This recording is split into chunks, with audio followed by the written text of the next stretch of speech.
End gold buyers, మీ కష్టాల్లో నమ్మకమైన మీ ఆత్మీయ నేస్తం.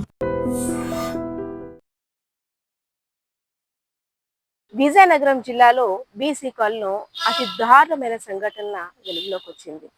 సత్యారావు అనే వ్యక్తి ఒక పసిమొగ్గపై కామాంధుడిగా మారి కాటేశాడు.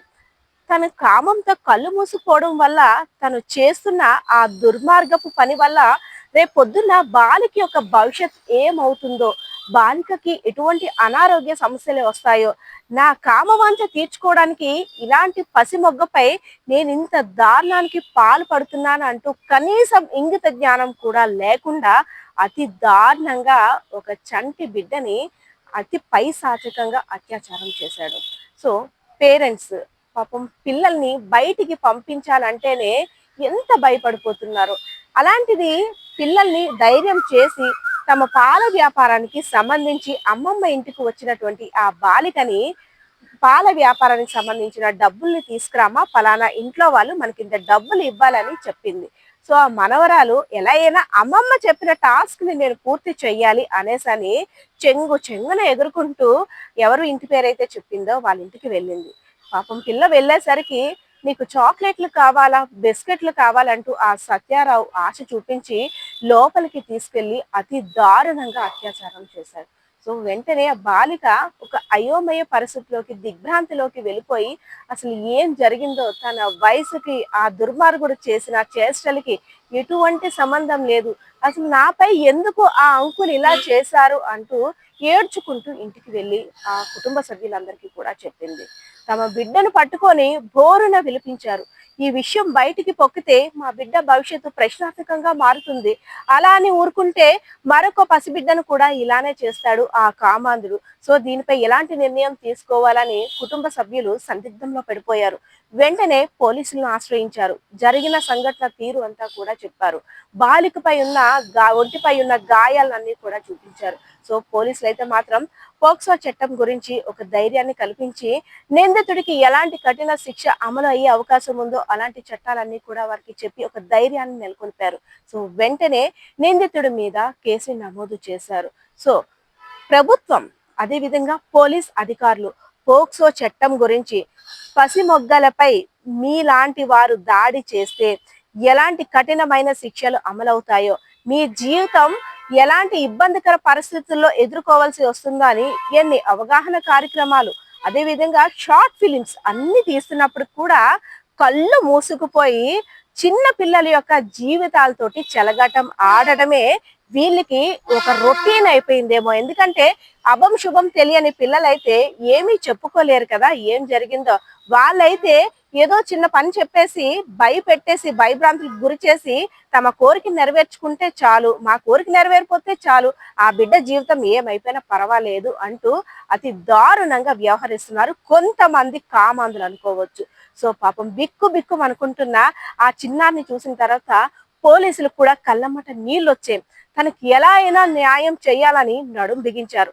నిందితుడిని అదుపులోకి తీసుకున్నారు. సో నిందితుడు కూడా జరిగిన దాని గురించి అంతా కూడా ఒప్పుకున్నాడు, నేనే అత్యాచారం చేశానని. పోక్సో చట్టాన్ని కూడా, పోక్సో యాక్ట్ ను కూడా తనపై అయితే మాత్రం వేశారు. సో ఇదే అంశానికి సంబంధించి కుటుంబ సభ్యులతో మాట్లాడి నిందితుడి దగ్గర వాంగ్మూలం తీసుకొని మీడియా ముందు ప్రవేశపెట్టారు. ఇదే అంశానికి సంబంధించి విజయనగరం ఇన్ఛార్జ్ డిఎస్పీ అయినటువంటి రాఘవులు ఏం మాట్లాడుతున్నారో ఆయన మాటల్లోనే వినేద్దాం. నా పేరు రాఘవులు, చిప్పుపల్లి డిఎస్పీ. ప్రస్తుతం విజయనగరం ఇన్ఛార్జ్ డిఎస్పీగా చేస్తున్నాను. ఇక్కడ విజయనగరంలో ఒక నీచమైన నికృష్టమైన నేరం ఒకటి జరిగింది. అది చాలా హేయమైన నేరం. ఏంటంటే ఒక అమ్మాయి ఉంది, చాలా చిన్నపిల్ల, 12 సంవత్సరాలు. వాళ్ళ అమ్మమ్మ పాలు అమ్ముతూ ఉంటుంది. ఆ పాలు అమ్మే క్రమంలో ఈ నెల 10వ తేదీ నాడు ఈ పాప పాలు తీసుకొని పాలు డెలివరీ చేయడానికి ముద్దాయి ఇంటికి వెళ్ళింది. ఇంట్లో అప్పుడు ముద్దాయి ఒకడే ఉన్నాడు. ముద్దాయి పేరు రాజేటి సత్యారావు, 53 ఇయర్స్. ఈ అమ్మాయిని, 12 సంవత్సరాల అమ్మాయిని ఆ ఒంటరిగా ఉండడం చూసి పాలు డబ్బులు ఇస్తానని తెచ్చి తన బెడ్రూమ్లోకి తీసుకుని వెళ్ళి అక్కడ అమ్మాయి మీద అఘాయిత్యం చేశాడు. దాంతో ఎవరికైనా చెప్తే నీ మీద ఆ, యాక్షన్ తీసుకుంటామని చెప్పి బెదిరించాడు. ఆ క్రమంలో అమ్మాయి బట్టలు ఎత్తుతుండగా ఆ తల్లి చూసి ఆ బ్రెస్ట్ మీద మిగతా పార్ట్స్ మీద ఆ రెడ్ కలర్లో అబ్రేషన్స్ చూసి అనుమానించి గట్టిగా అడిగితే అమ్మాయి జరిగిన విషయం చెప్పింది. దాంతో తల్లిదండ్రులు పోలీస్ స్టేషన్కి రిపోర్ట్ ఇచ్చారు. మన ఎస్ఐ నరసింహమూర్తి గారు, సిఐ నరసింహమూర్తి గారు, అలాగే ఉమ్మన్ ఎస్ఐ గారు కేసు దర్యాప్తు చేసి ఆ ముద్దాయిని పట్టుకొని ఇప్పుడు ఈరోజు రిమాండ్కి పంపిస్తున్నారు. ఓన్లీ ఇది. దీనికి ఈ పోక్సో చట్టం అనేది చాలా కఠినంగా ఉంటుంది.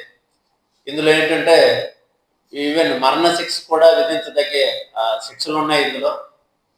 దీనికి నేరం అనేది నిరూపణ తప్పనిసరిగా ముద్దాయి మీదే ఉంటుంది.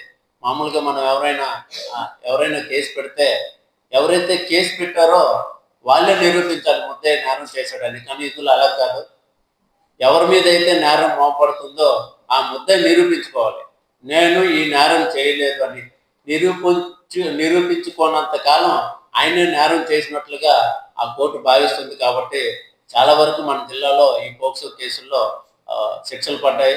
చాలా మంది జైల్లో పంపుతా ఉన్నారు. ఇటువంటి నేరాలు ఎవరైనా రహస్యంగా గోప్యంగా ఉంచినా, రాజీ చేయడానికి ట్రై చేసినా కూడా వాళ్ళ మీద కూడా చట్ట ప్రకారంగా చర్యలు తీసుకోబడతాయి.